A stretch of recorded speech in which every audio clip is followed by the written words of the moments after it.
shuffle my feet. You'll never get the best of me. Your sticks and your stones. This next cocktail comes from Italy and has had a huge surge in popularity around the world in recent years. This is the Aperol Spritz, a perfect cocktail for before dinner as an aperitif or just a great afternoon sipper. Let me show you how it's made. The Aperol Spritz is built in a wine glass. So we're going to get some fresh ice and put it in our wine glass. As it's built, there is only 3 ingredients that go in the Aperol Spritz.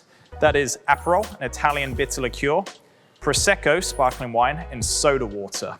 A really cool trick with this one to remember the recipe is 3-2-1. It's 3 parts sparkling wine, 2 parts Aperol, 1 part sparkling water. And that sparkling water just helps lower the ABV, making it an afternoon sipper.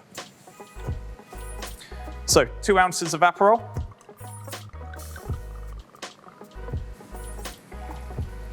Just pouring it directly into the wine glass. 3 ounces of sparkling Prosecco.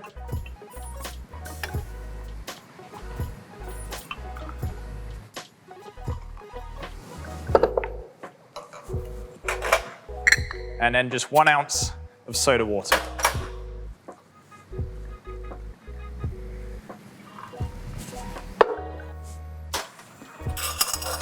Just going to take a bar spoon, and we're just going to give that a couple of stirs just to incorporate the ingredients.